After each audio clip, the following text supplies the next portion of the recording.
Saturday is a very special night for fans of mixed martial arts, especially for those of us here in Atlanta, because UFC's Fight Night is taking place in our city's very own State Farm Arena. The event will headline Cameron Usman and Joaquin Buckley, but there are still 12 other fights. The fourth one includes the special guest that I have with me today. This fighter and black belt in Brazilian Jiu Jitsu is the quote unquote custom made Cody Durden. And his fight against Peru's José Ochoa will be Durden's first fight in his hometown of Atlanta in 5 years. Mr. Durden, thank you so much for joining me. Thank you for having me. I'm excited. Like you said, first fight in Atlanta in 5 years, and the support I have is overwhelming. I'm facing a young, hungry prospect from across the world, and um, I'm ready. I'm excited, and this is my 13th UFC fight. Never miss weight, always show up, and let's get this W. Let's get it done. And like you said, the odds are in your favor. People are definitely betting on you. But I must ask, why has it been 5 years since you've last fought in Atlanta? Is it just like a scheduling thing with the UFC? How does that work? Yeah, the UFC hasn't been to Atlanta since 2019. So I've literally been fighting all across the world. I fought in London, I've fought in Vegas, Colorado, all over. So it's great to be back home. Absolutely. And we're glad to have you back home. Now, the question that I have for you, this pseudonym of custom made, tell me, where does that come from? So before I got in the UFC, I was working. I didn't get in the UFC till I was 29 years old, and I was with a coworker, and I was working at UTech Construction, and he was talking about how I'm custom made. He looked at me one day. He was like, "Man, you like rap music, you like country music, you like the outdoors, but you don't like mud bogging." He was like, "Man, you're custom made," and it was like one of those things you just take and run with it. So that's how the nickname came about, custom made.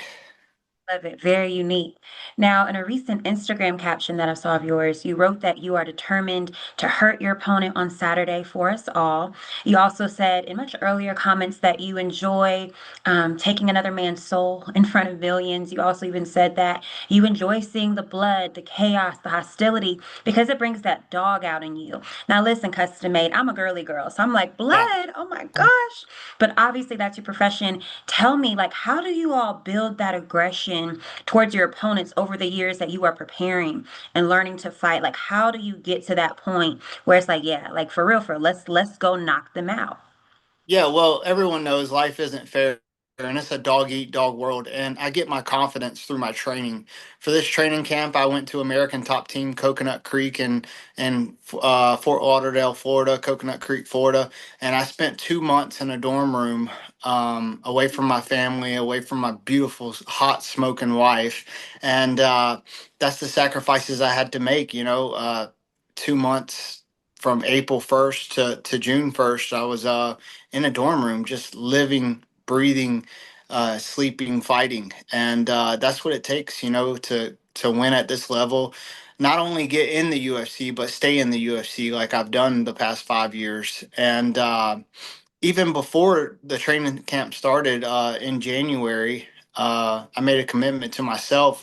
I said I'm going to do everything I can to win this next fight, and so in February, I started with Warrior Training Facility out of Lawrenceville, Georgia, and I started lifting weights hard and the strength and conditioning hard. And I put on some muscle and I improved my endurance, I believe. And, 4 months I've sacrificed just training, away from my family, away from my kids, and just putting everything else on the back burner just to, compete at the highest level and just to try to make it to the top. Absolutely. I love that you touched on that because that was literally my next question. I saw your beautiful wife, Miss Brittany, and Yeah. y'all's baby. So, I mean, I can only imagine. I know as journalists, we can also kind of struggle with that, whole work-life balance situation. But like you said, when you want to be great, you do have to make sacrifices. So I love that you spoke to that. And speaking of that, I've learned very quickly in my research of you that you are very tough. You don't play around, and you do not like to tap out. One instance in particular, I saw a fight that you were in where your opponent kind of had your arm in some sort of lock Yeah. hold, and you just were a trooper, like Yeah. insane. Like people were expecting your arm to break, and you did not tap out. Tell us, like, walk us through that moment. Tell us about the fight, what you were thinking. You said something about you're thinking about your orthopedic doctor the whole Yeah. time to get you through that. Yeah. That's insane. Tell me about Yeah. it.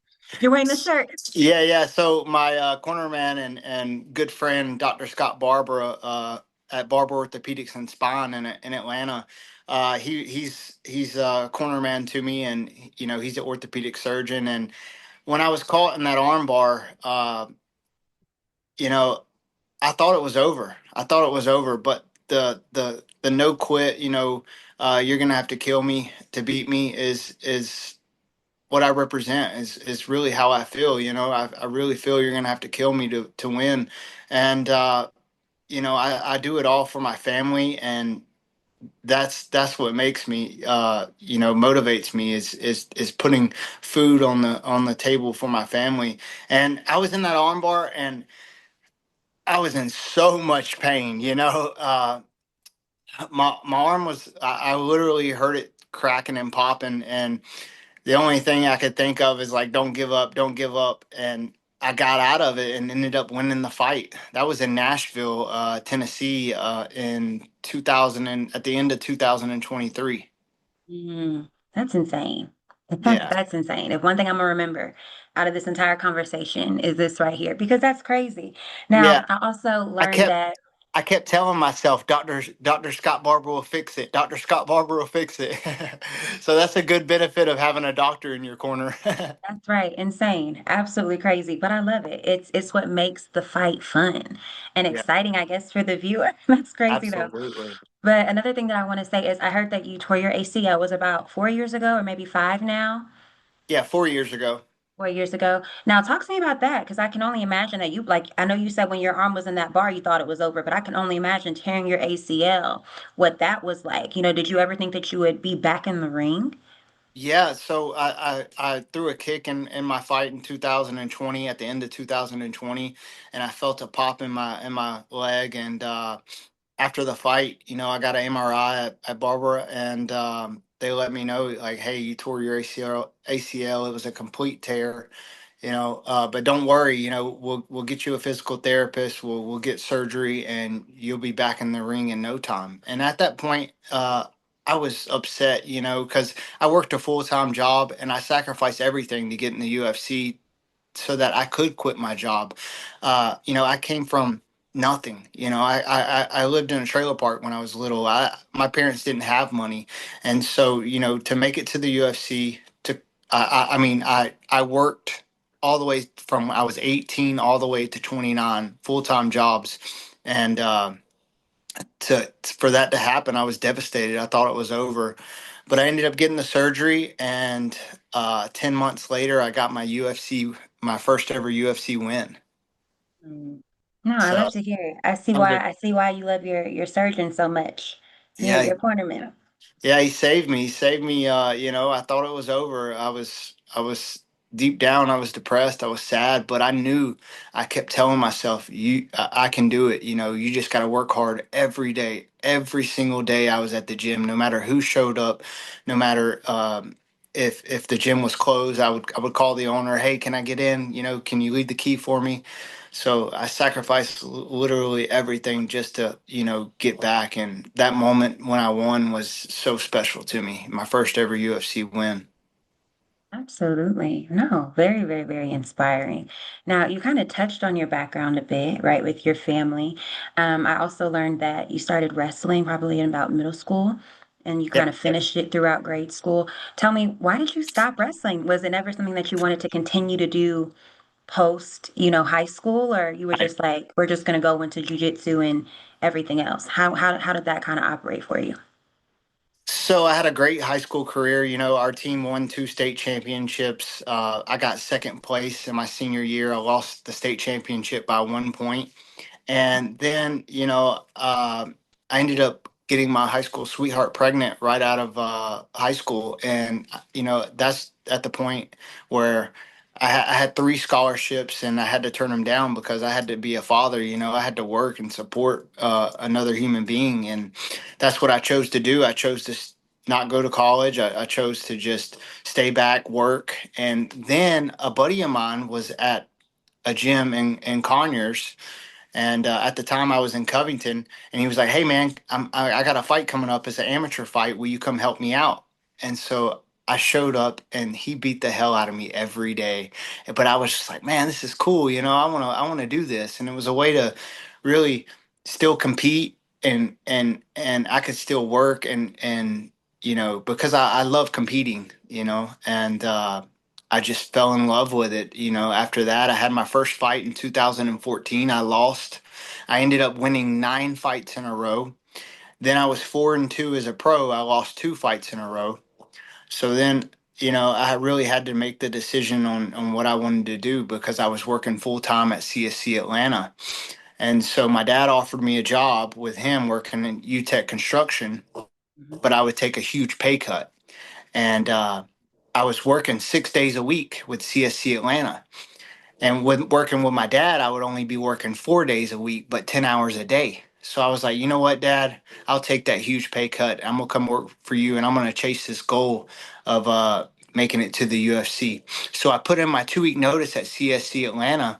And when I did, everybody doubted me. What are you doing? You're 25 years old. You're about to be making 130,000 a year. Why would you do that? That's stupid. I'm like, look, I can always come back to the box plant, but I need to chase this goal. So I ended up quitting when I was 4-2, 2 fight losing streak, and then I won 7 fights in a row, 7 finishes in a row. And I got the call from Dana White. So sometimes in life, you got to take a step back to take a step forward. And that's exactly what I did. And I put all my eggs in one basket and I bet everything on myself. There we go. And you're here today. Yeah, I love Absolutely. I love rubbing it in my old coworkers' face when they call me stupid, dumb, you're 25 years old, you're too old to make it to the UFC. Man, I've been in the UFC for 5 years and I've made way more money than I ever would at the box plant. Absolutely. No, I love it. I 100% love it. I love when people bet on themselves, when they take their own risk, because it really can pay off. Because at the end of the day, who's going to believe in you more than you believe in yourself? And I feel like you are definitely the epitome of that. And I think that's going to be extremely inspiring to our viewers. So I'm really, really glad to be talking to you today and Thank you. asking you these questions and learning this stuff about you because no, like people need to hear this. I think somebody at home is probably going through the exact same thing. It might be a different situation, but they're, Yeah, kind of contemplating chasing their dreams. And so hearing somebody like you and seeing where you've ended up, and it wasn't a perfect or easy journey by any means, right. right? But look at where you are today. So no, I love that. I love Yeah, it down. I appreciate that so much. yeah, Now, like you were saying, you're 5 years into the UFC. Oh, we've got a friend. yeah, Hi, my friend. baby. Oh my goodness. Yeah, Love special guest. Come on. Very cute. Well, my next question for you, you're 5 years into the UFC, like you just said. I was going through one of your comments and somebody asked you about retiring sometime yeah, soon, and you basically said absolutely not. So tell yeah. me, what are your goals moving forward into the UFC? Do you ever see yourself headlining a fight one day? Absolutely, absolutely. My goal is to get 3 fights in this year and win all 3 fights and get back into the top 15. Last year I was ranked number 13th in the world. I lost to Joshua Van my last fight, and now he's fighting the number one guy in the world. He's went on to win 2 more fights since we fought, and I'm hungry, motivated, and I'm gonna let my heart drive me and my skills guide me. So that's the goal. That's the goal. Well, I believe in you. I think Atlanta's gonna believe you. We're gonna root for you too. So that's Thank what's you. up. We're here for it. Now, Thank another question that I want to bring up. is I saw a video that you posted kind of surrounding the stigma surrounding men of maybe like a smaller weight class in Right. fighting, right? Whether it's fighting on the street, or just, fighting in the ring in general. And basically, I saw you take down these 250-pound men and Yeah. leaving them just look crazy all on the floor. I want you to speak to this, stigma, right? How has that impacted you? How has that affected you? Has that stigma like made you go harder because you are in the flyweight category, which Yeah. is 125 pounds or less, right? So tell me, did you ever feel insecure about your weight or anything of that nature? If so, how did you overcome it? Or tell us about that confidence that you had that you were going to win and do what you needed to do regardless.